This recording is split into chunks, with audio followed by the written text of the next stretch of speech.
नमस्कार मंडळी, सोनालीज किचन व्लॉगमध्ये तुमचं मनापासून स्वागत आहे। सध्या आपल्या चॅनलवर दिवाळी फराळाची भन्नाट अशी सिरीज सुरू आहे। रोज एक नवा खास पदार्थ घेऊन आपण भेटतोय। आजचा पदार्थ आहे सगळ्यांच्या आवडीच्या शंकरपाळ्या।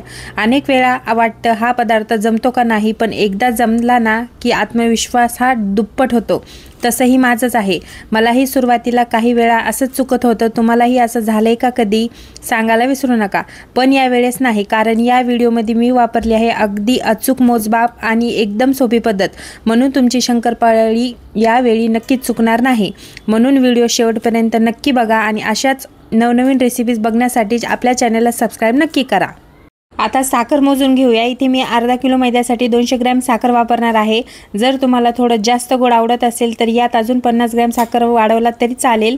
आमच्या घरी शंकरपाळ्या जास्त करून चहासोबत खाल्ल्या जातात। चहा हा गोड असतो, म्हणून मी ते अगदी योग्य प्रमाण म्हणजे 200 ग्रॅम साखर वापरली आहे। हा गोडपणा एकदम संतुलित लागतो, ना जास्त ना कमी। आता त्याच कपाने 1 कप पाणी घेणार आहोत। जर तुम्हाला शंकरपाळ्या जास्त दिवस टिकवायच्या असतील तर पाण्याचा वापर करा। जर तुम्ही लगेच संपवणार असाल तर दुधाने पीठ मळा, कारण की दुधाने केलेल्या शंकरपाळ्या तर अगदी अप्रतिम लागतात। आता साखर पाणी तयार करताना खूप महत्त्वाची टीप, याचा पाक बनवायचा नाही, फक्त साखर वितळेपर्यंत पाणी गरम करायचे, मिक्स करून गॅस बंद करायचा आणि त्यात थोडीशी वेलदोड्याची पावडर ॲड करायची। हे साखर पाणी पूर्ण थंड झाल्यावरच वापरायचं आहे। आता पुढची स्टेप, आपल्याला मैदा मोजून घ्यायचा आहे। इथे मी वापरलेला आहे अगदी 500 ग्रॅम मैदा, म्हणजे साधारणपणे 4 कप। अर्धा किलो मैदा वापरला आहे। तुम्ही कोणतीही एक वाटी किंवा कप हा सेट करून ठेवायचा, म्हणजे पुढच्या सर्व मोजमापामध्ये गोंधळ होणार नाही आणि सगळे एकदम परफेक्ट प्रमाणात होईल आणि रेसिपी देखील खूप छान होईल। मी या व्हिडिओत जे काही मोजमाप वापरले आहे, मी ते वजन किंवा वाटीच्या प्रमाणासह डिस्क्रिप्शन बॉक्समध्ये आणि कमेंट सेक्शनमध्ये नक्की टाकते, एकदा नक्की बघून घ्या। या पद्धतीने जर तुम्ही केलं तर तुमच्या शंकरपाळ्या एकदम खमंग, खुसखुशीत आणि परफेक्ट बनतील, कधीच चुकणार नाहीत। फक्त मी ज्या स्टेप सांगितल्या ते योग्य प्रमाणात तुम्ही फॉलो करून घ्या।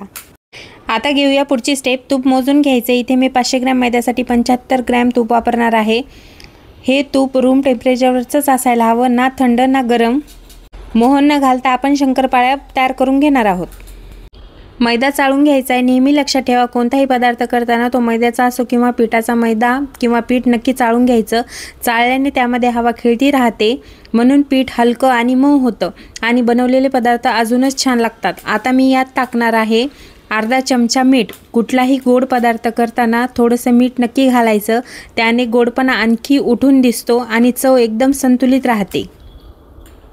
आता या व्हिडिओतील सर्वात महत्त्वाची टीप, आपण शंकरपाळ्या करण्यासाठी वापरणार आहोत एक असा सिक्रेट पदार्थ, तो म्हणजे बेकिंग पावडर। हो, बेकिंग पावडर, बेकिंग सोडा नाही, कारण बेकिंग सोडा वापरला तर शंकरपाळ्या हा तेलात विरघळतात आणि खूपच जास्त फुलतात, पण बेकिंग पावडरने त्या योग्य प्रमाणात फुलतात आणि खुसखुशीत देखील होतात।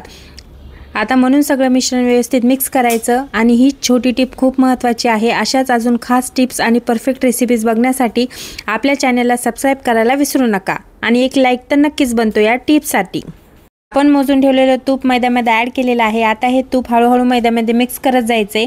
चोळून प्रत्येक कणाला तूप लागलं गेलं पाहिजे। ही प्रोसेस किमान 7 ते 8 मिनिट शांतपणे करायची, अजिबात गडबड करायची नाही, कारण आपण इथे मोहन न घालता शंकरपाळ्या बनवणार आहोत। जोपर्यंत मैदा हा तुपाने पूर्ण माखला जात नाही तोपर्यंत ही प्रोसेस करायची। तुपामुळे आपल्या शंकरपाळ्या छान अशा खुसखुशीत होणार आहेत। चोळताना तुम्ही बघाल की मैद्याचं टेक्स्चर बदलतं आणि जर मूठ बांधल्यावर तो गोळा धरून राहिला तर समजायचं तुपाचं प्रमाण अगदी परफेक्ट झालेलं आहे। आता पुढे आपण वापरणार आहोत ते आधी तयार केलेलं थंड साखरेचं पाणी। ते पण एकदम टाकायचं नाही, हळूहळू थोडं ॲड करायचं, जसं लागेल तसं, फक्त बाइंडिंग करायचं आहे। लक्षात ठेवा, पीठ मळायचं नाही, जसं आपण कणकेचा गोळा मळतो तसं, फक्त याला एकत्र आणून एकत्र त्याचा गोळा झाला पाहिजे, एवढंच त्यावर दाब द्यायचा आहे, म्हणजे शंकरपाळ्या तुटणार नाहीत आणि त्यामध्ये छान अशा लेयर्स तयार व्हायला खूप मदत होते।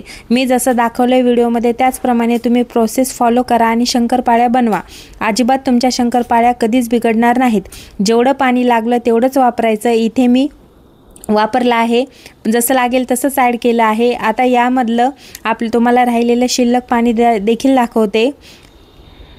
पीठ फार मळायचं नाही, कारण हलक्या हाताने एकत्र केलेले पीठ शंकरपाळ्या जास्त फुलायला आणि खुसखुशीत व्हायला मदत नक्कीच होते।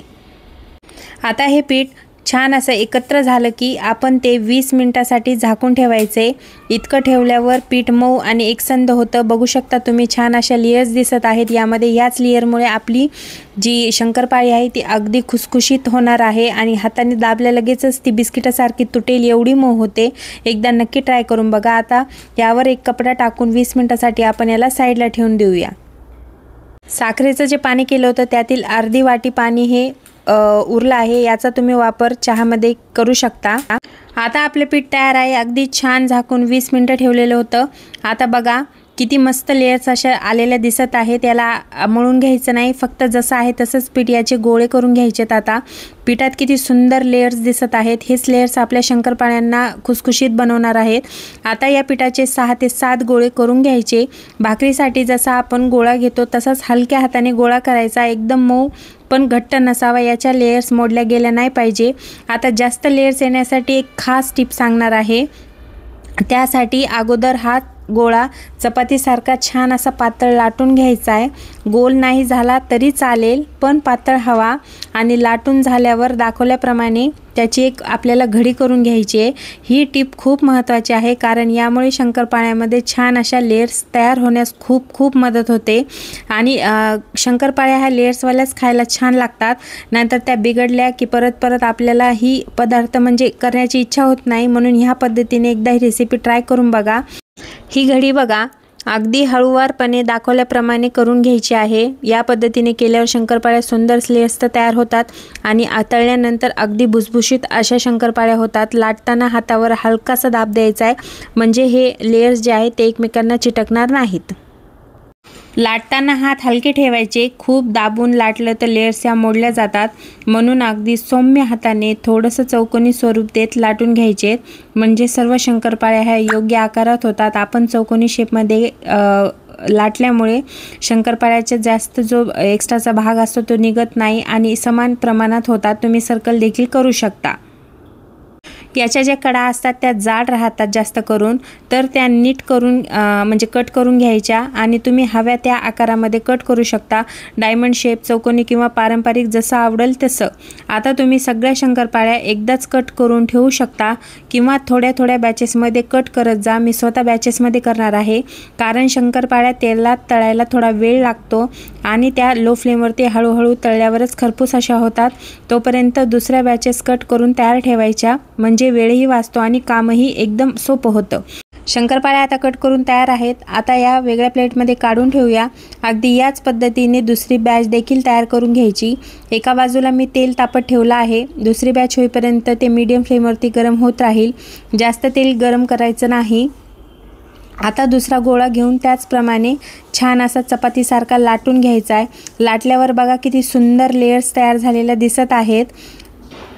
हेच लेयर्स आपल्या शंकरपाळ्यांना भुसभुशीत बनवतात। घडी करताना लक्ष ठेवा, जर तुम्हाला अजून जास्त लेयर्स हव्या असतील तर हीच प्रोसेस तुम्ही दुसऱ्यांदाही देखील रिपीट करू शकता, म्हणून प्रत्येक बॅचमध्ये शंकरपाळ्या एकदम परफेक्ट आणि लेयर्ससह तयार होतील।